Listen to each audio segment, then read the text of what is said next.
দিন দিন artificial intelligence প্রচন্ড বিপজ্জনক দিকে যাচ্ছে। যে কেউ ডিপফেক ভিডিও বানিয়ে সেটা সোশ্যাল মিডিয়ায় আপলোড করে টাকা কামিয়ে নিল, কিন্তু যার ডিপফেক ভিডিও বানানো হলো সে জানলো না। এমনকি বিভিন্ন মহিলারও ডিপফেক ভিডিও কুরুচিকরপূর্ণভাবে সোশ্যাল মিডিয়াতে আপলোড করা হচ্ছে, আর এগুলোর একটা রেস্ট্রিকশন দরকার ছিল।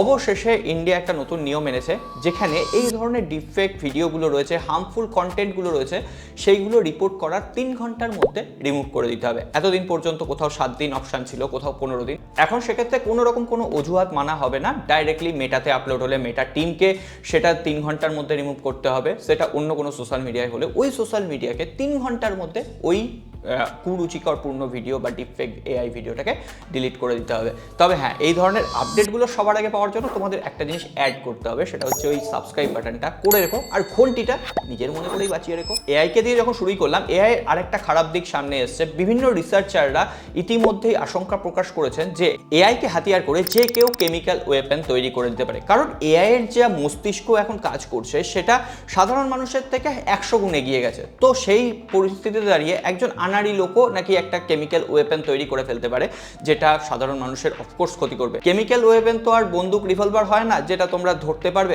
কেমিক্যাল ওয়েপেন বিভিন্ন ধরনের রাসায়নিক বিক্রিয়া ঘটিয়ে তৈরি করা হয়, যেগুলো হয়তো মানব শরীরে গেলে বা বাতাসের সঙ্গে মিশে মানব দেহের ক্ষতি করবে। তো এই ব্যাপারটা মানে এআই এর ক্ষতিকর দিকগুলোকে এবার একটু প্রিভেন্ট করার দরকার আছে। আবার নতুন করে একটা যুদ্ধ শুরু হয়ে গেছে অ্যাপেল বনাম স্যামসাং। স্যামসাং এর S26 সিরিজ 25 ফেব্রুয়ারি লঞ্চ করছে, কিন্তু তার আগে অ্যাপেল আবার জ্বলে উঠেছে। অ্যাপেলের 18 সিরিজের 3টে লেটেস্ট কালার সামনে এসেছে। মেনলি এখনো পর্যন্ত শোনা যাচ্ছে আইফোন 18 আসবে না, আইফোন 18 প্রো এবং প্রো প্লাস ভ্যারিয়েন্টের 3টে কালার অস্বাভাবিক সুন্দর লাগছে।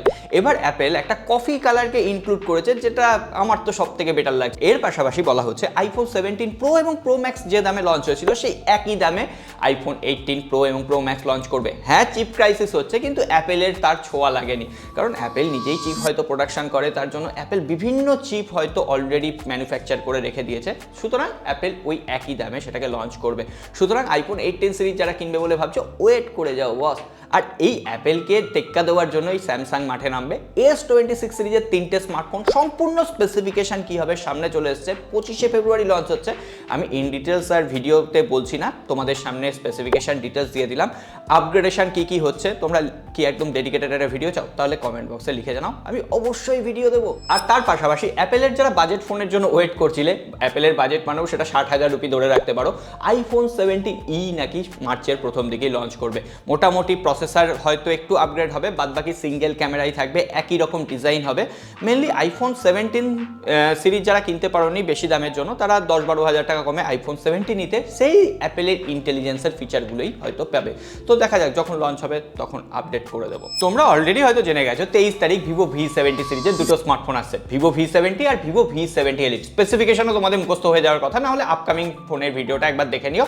সমস্ত ফোনগুলোর একদম এক্সক্লুসিভ স্পেসিফিকেশন তোমাদের সাথে শেয়ার করে দিয়েছি। আজকে লেটেস্ট দামটা শেয়ার করব। ভিভো V70 দাম শুরু হবে শোনা যাচ্ছে 45,999 টাকা থেকে, এবং সেটার বেশ কিছু অফারও থাকবে। তার পাশাপাশি ভিভো V70 Elite এটার দাম শুরু হবে শোনা যাচ্ছে 51,999 টাকা থেকে। এরপর বেশ কিছু আপকামিং স্মার্টফোনের খবরে আসি। প্রথমেই আসবে মোটোরোলা 870 ফিউশন। 870 সিরিজের দুটো স্মার্টফোন অলরেডি লঞ্চ হয়েছে। মোটোরোলা মোটো সিগনেচারের মতো একদম প্রিমিয়াম সেন্ট্রিক স্মার্টফোন লঞ্চ করেছে। 870-তে 6.78 ইঞ্চির একটা 144 হার্টজের রিফ্রেশ রেটওয়ালা ডিসপ্লে থাকছে, Qualcomm Snapdragon 7S Gen 3 chipset, তার পাশাপাশি 7000 mAh এর ব্যাটারি, ট্রিপল রেয়ার ক্যামেরা থাকছে, আর 3 বছরের অপারেটিং সিস্টেম আপডেট। এটা মনে হচ্ছে একটু ভুল হয়েছে, 3 থেকে 5 বছর হয়ে যেতে পারে। যখন স্মার্টফোনটা লঞ্চ হবে তখন খবর দেবো। এর সঙ্গে সঙ্গে ওপোর তরফ থেকে 15,000 রুপির বাজেটে আসবে ওপো K14X, যেটার মেন হাইলাইটিং পয়েন্ট হবে 6500 mAh এর ব্যাটারি, মিডিয়াটেকের Dimensity 6300 চিপসেট। সো ওভারঅল বাজেটে যারা স্মার্টফোন কিনবে বলে ভাবছো, বাজেটটা কিন্তু এখন আর 10 করলে হবে না, 15,000-এ যেতে হবে যা অবস্থা। সো তাদের জন্য পারফেক্ট অপশন। অ্যাপেলের স্মার্টফোন যখন লঞ্চ হয়, আমরা যতই ক্রিটিসাইজ করি না কেন, অ্যান্ড্রয়েডগুলো কপি করে। অ্যাপেল এবার যে অরেঞ্জ কালারের ভ্যারিয়েন্টটা লঞ্চ করলো, তারপর আমরা দেখলাম বিভিন্ন কোম্পানি শাওমি সমেত অরেঞ্জ কালারের স্মার্টফোন নিয়ে এলো। এবার সেই লিস্টে যুক্ত হচ্ছে ইনফিনিক্স নোট 60 বলে একটা নতুন স্মার্টফোন আনছে, যেখানে এই অরেঞ্জ কালারের ভ্যারিয়েন্টটা সত্যিই সুন্দর দেখতে লাগছে। পাশাপাশি মনে হচ্ছে ব্যাক প্যানেলে একটা এলইডি ডিসপ্লে থাকবে, যেখানে তোমরা টাইম দেখতে পাবে।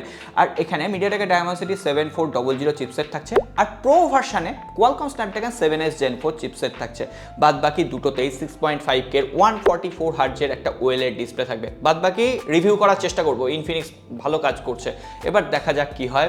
আর প্রাইস কত হতে পারে তোমরা কি গেস করছো জানো? পোকোর তরফ থেকে পোকো X8 সিরিজ আসবে বলেছিলাম, পোকো X8 আর X8 Pro। স্পেসিফিকেশন নিয়ে কথা বলছি না, এই অরেঞ্জ কালারের ভ্যারিয়েন্ট আবার এখানেও ইনক্লুড হয়েছে। তোমরা কি অরেঞ্জ কালারের ভ্যারিয়েন্ট পার্সোনালি প্রেফার করো? আমার কেমন ক্যাটকেটে লাগে রংটা। আমি প্রথম থেকেই বলছিলাম রিয়েলমির পরিস্থিতিটা বেশ টালমাটাল। রিয়েলমি একেতেই ওভারপ্রাইস স্মার্টফোন লঞ্চ করছিল, তার উপরে রিয়েলমির আবার বেশ কিছু সিলেক্টেড স্মার্টফোনে 2 থেকে 3,000 টাকা দাম বাড়িয়ে দেওয়া হয়েছে, মানে রিয়েলমি আর স্মার্টফোন কিনতে দেবে না। তার সঙ্গে সঙ্গে রিয়েলমির আরেকটা খারাপ খবর সামনে এসছে, রিয়েলমি নাকি ওপোর সঙ্গে মার্জ হয়ে যাচ্ছে। ওপো নিজে হস্তক্ষেপ করেছে রিয়েলমির প্রত্যেকটা টিম, এমনকি রিয়েলমির যারা রোল ছিল সেই জবগুলোকে কিছু কমিয়ে দিয়ে রিয়েলমির অপারেশনটাকে চালিয়ে নিয়ে যাওয়ার জন্য। হতে পারে না, এটাই হবে হয়তো।